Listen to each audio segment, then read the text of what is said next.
കണ്ണൂരിൽ CPM രാഷ്ട്രീയം കൂടുതൽ കലക്കലിലേക്ക്, കൂടുതൽ കലങ്ങി മറിച്ചിലേക്ക് നീങ്ങുകയാണ്. ഇവിടെ കൂടെയുള്ള സഖാക്കളെ പല രീതിയിൽ തെറ്റിദ്ധരിപ്പിച്ചുകൊണ്ടാണ് നേതാക്കൾ പല പ്രസ്താവനകൾ നടത്തിക്കൊണ്ടിരിക്കുന്നത്. പാർട്ടി നേതൃത്വം മാറണം, കണ്ണൂർ ജില്ലാ നേതൃത്വം അടിയന്തരമായി മാറണം. ഇങ്ങനെ പോയി കഴിഞ്ഞാൽ കണ്ണൂരിൽ CPM എന്ന പാർട്ടി തന്നെ ഇല്ലാതാകും വൈകാതെ എന്നുള്ള ഉത്തമ ബോധ്യമാണ് പാർട്ടി പ്രവർത്തകർക്ക്, അതായത് ഒരു 60% പ്രവർത്തകർക്ക് ഇപ്പോൾ ഉണ്ടായിരിക്കുന്നത് എന്ന് കണ്ണൂരിൽ നിന്നുള്ള റിപ്പോർട്ടുകൾ സൂചിപ്പിക്കുന്നു. കഴിഞ്ഞ ദിവസമാണ് കണ്ണൂർ ജില്ലാ secretary KK Ragesh Taliparamba MLA TK Govindan തീക്കൊള്ളി കൊണ്ട് തലചൊറിയുകയാണ് എന്ന് പറഞ്ഞ് ഒരു ഭീഷണിയുടെ സ്വരത്തിൽ സംസാരിച്ചത്. അതും വലിയ ചർച്ചയായി. കാരണം തെരഞ്ഞെടുപ്പിൽ തോറ്റു, വലിയ തിരിച്ചടിയുണ്ടായി, സ്ഥാനാർത്ഥി നിർണയം കൃത്യമായി പാളി എന്ന് AN ഷംസീർ തന്നെ പറഞ്ഞു, പ്രത്യേകിച്ചും തളിപ്പറമ്പിലും പയ്യന്നൂരിലും.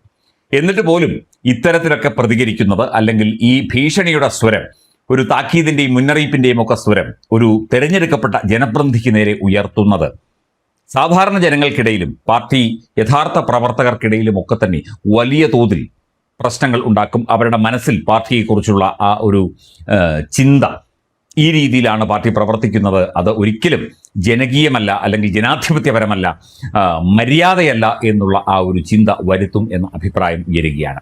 വിവിധ ഏരിയ കമ്മിറ്റികളിലൊക്കെ തന്നെ വലിയ തർക്കങ്ങളും തർക്കവിതർക്കങ്ങളും പോർവിളികളുമാണ് നടക്കുന്നത്. KK രാഗേഷിനെ അനുകൂലിക്കുന്ന വളരെ കുറച്ച് ആളുകൾ ഉണ്ടാകും, MV ഗോവിന്ദനെയും അനുകൂലിക്കുന്ന കുറച്ച് ആളുകൾ ഉണ്ടാകും. അവരൊക്കെ തന്നെ എന്തെങ്കിലുമൊക്കെ പറഞ്ഞ് തർക്കിക്കുന്നു. യഥാർത്ഥ രീതിയിൽ ചിന്തിക്കുന്ന, അല്ലെങ്കിൽ ജനകീയമായി ചിന്തിക്കുന്ന CPM പ്രവർത്തകർ, CPM നന്നാകണം അല്ലെങ്കിൽ പാർട്ടി നിലനിൽക്കണം എന്ന് ചിന്തിക്കുന്ന ആളുകൾ എതിർക്കുന്നു. അങ്ങനെ പല രീതിയിലുള്ള കയ്യാങ്കളിയുടെ വക്കുവരെ, ചിലയിടത്ത് കയ്യാങ്കളി നടന്നു എന്ന് തന്നെ പറയപ്പെടുന്നു. ഈ രീതിയിൽ കാര്യങ്ങൾ പോവുകയാണ്. ശരിക്കും CPMന് കണ്ണൂർ ജില്ലയിലെ സകല അടിവേരുകളും അറ്റുകഴിഞ്ഞു.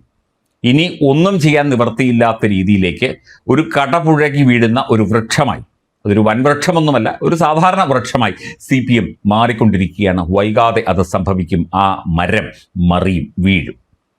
ഇതിന് ഉത്തരവാദികൾ നിരവധി പേരുടെ പേരുകൾ ചൂണ്ടിക്കാണിക്കാം. എങ്കിലും പ്രധാനമായിട്ടും കണ്ണൂർ ജില്ലാ സെക്രട്ടറിയും, അതുപോലെ തന്നെ ഈ സെക്രട്ടറി പിന്തുണയ്ക്കുന്ന കുറച്ച് ആളുകളും, പാർട്ടി സംസ്ഥാന സെക്രട്ടറിയും, അതുപോലെ ഇപ്പോഴത്തെ പ്രതിപക്ഷ നേതാവും ഒക്കെ തന്നെയാണ് ഇതിന് കാരണമായി സഖാക്കൾ തന്നെ ചൂണ്ടിക്കാട്ടുന്നത്.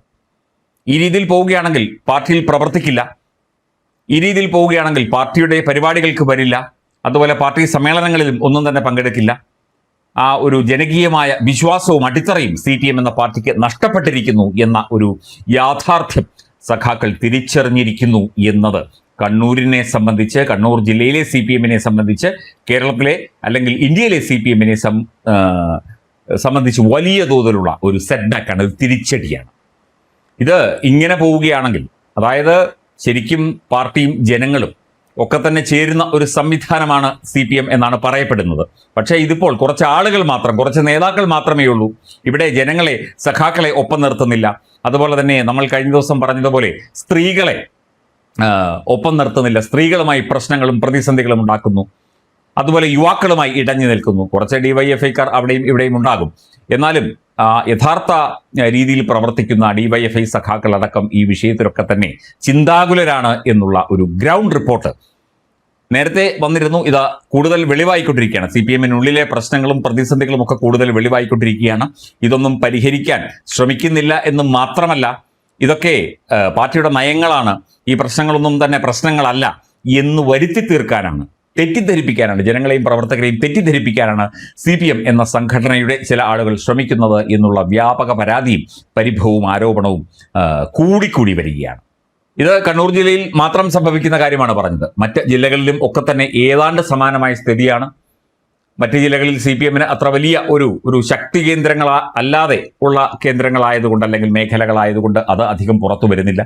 കൊല്ലം ജില്ലയിലും ആലപ്പുഴ ജില്ലയിലും, അതുപോലെ തന്നെ എറണാകുളം ജില്ലയുടെ വിവിധ ഭാഗങ്ങളിലും ഒക്കെ തന്നെ നേരത്തെ തന്നെ ഈ ഏരിയ കമ്മിറ്റികളിലും, ലോക്കൽ കമ്മിറ്റികളിലും, ജില്ലാ കമ്മിറ്റികളിലും ഒക്കെ തന്നെ വലിയ പ്രശ്നമുണ്ടായിരുന്നു. CPMൽ ഇപ്പോൾ തന്നെ CPM 2 or 3 തട്ടാണ്. V Joy, Kadakampally Surendran, അതുപോലെ തന്നെ V ശിവൻകുട്ടി, ഇവരൊക്കെ പല തട്ടുകളായി നിൽക്കുകയാണ്. ആകെ ഒരു ആടിയുലഞ്ഞ് നിൽക്കുന്ന ഒരു വൃക്ഷമായി CPM എന്നേ മാറിക്കഴിഞ്ഞു. ഇത് പരിഹരിക്കാൻ പറ്റുമോ എന്നതിനെക്കുറിച്ച് ഇപ്പോൾ പറയാൻ പറ്റില്ല. പരിഹരിക്കാൻ പറ്റാത്ത രീതിയിലുള്ള പ്രശ്നങ്ങളാണ് പോകുന്നത്.